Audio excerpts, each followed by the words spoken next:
السيدات والسادة، تحية طيبة وبعد. معكم محمد حسن لتقديم نشرة الأخبار. ولكن أصبحت أخبار هذا العالم بلغة المصريين لا مؤاخذه تسد النفس. لذلك قررنا أن نتحدث اليوم عن أغرب 5 مصادفات حدثت لإنسان في التاريخ البشري. إليكم التفاصيل. في عالم مليء بالمفاجآت، تأتي الصدف لتحدث أغرب القصص التي قد تبدو وكأنها جزء من فيلم سينمائي. نستعرض معكم بعضا من أغرب الصدف التي عاشها أشخاص حول العالم من الماضي إلى الحاضر. أولاً، قصة إيميلي ساغي، المعلمة التي ظهرت في مكانين في نفس الوقت.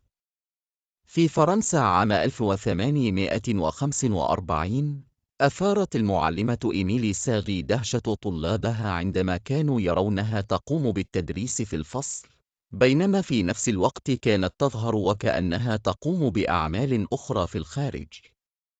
هذه الظاهرة تعرف باسم الدوبلغانجر، حيث يشاهد الشخص في مكانين مختلفين بنفس اللحظة، مما جعل قصة إيميلي ساغي واحدة من أغرب الصدف التي حيرت العلماء وعجزوا عن تفسيرها. ثانياً، التوأمان المتطابقان اللذان عاشا نفس الحياة رغم عدم معرفتهما ببعض. تروي الولايات المتحدة قصة توأمين متطابقين، جين لويس وجيمس بريندر، اللذين انفصلا منذ الولادة وتربى كل واحد منهما في أسرة مختلفة. الغريب أن كليهما عاش حياة شبه متطابقة، فكل منهما تزوج امرأة تدعى ليندا ثم طلقها، وتزوج امرأة ثانية تدعى بيتي، وكلاهما أطلق على أبنائهما نفس الأسماء، وكانا يعملان في نفس المهن. اللقاء بينهما كشف عن هذه الصدف الغريبة وأدهش الجميع لمدى تطابق حياتهما. ثالثاً، حياة مارك توين وإعصار هالي، ولادة وموت على توقيت واحد. الكاتب الأمريكي الشهير مارك توين ولد في عام 1835 في نفس العام الذي ظهر فيه مذنب هالي.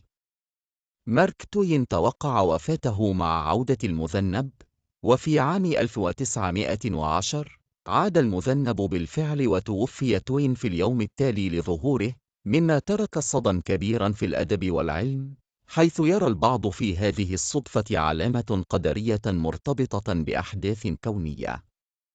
وقبل أن نكمل، أذكركم أن تشتركوا في القناة لتتمكنوا من متابعة المزيد من الغرائب حول العالم كل يوم. رابعاً، صداقة دامت عبر الزمن بسبب صورة قديمة. في الصين، كان لي جين ويوجين يعرفان بعضهما منذ الطفولة، وبعد مرور السنوات وانتقالهما إلى أماكن مختلفة، فقد الاتصال. بعد 20 عاماً، اكتشفت عائلة يو صورة قديمة في ألبوم العائلة، تظهر فيها صورة يوجين وهي طفلة صغيرة في منتجع، وبجانبها طفل صغير غريب. تبين فيما بعد أن هذا الطفل هو لي جيني، وأن القدر جمعهما في نفس المكان بعد سنوات، ليؤدي هذا الاكتشاف إلى إعادة بناء صداقتهما. خامساً، حادثة الرصاصة العجيبة التي عادت بعد سنوات. يحكى أنه في الحرب الأهلية الأمريكية، أصيب الجندي الأمريكي تشارلز نيكولز برصاصة لكنه لم يمت. وبعد انتهاء الحرب بسنوات، قرر أن يعيش حياة هادئة، ليفاجأ ذات يوم وهو يتجول في مكان بعيد بأن نفس الرصاصة التي كانت داخل جسده سابقاً ظهرت مرة أخرى بعد أن عثر عليها في المكان الذي أصيب فيه أول مرة.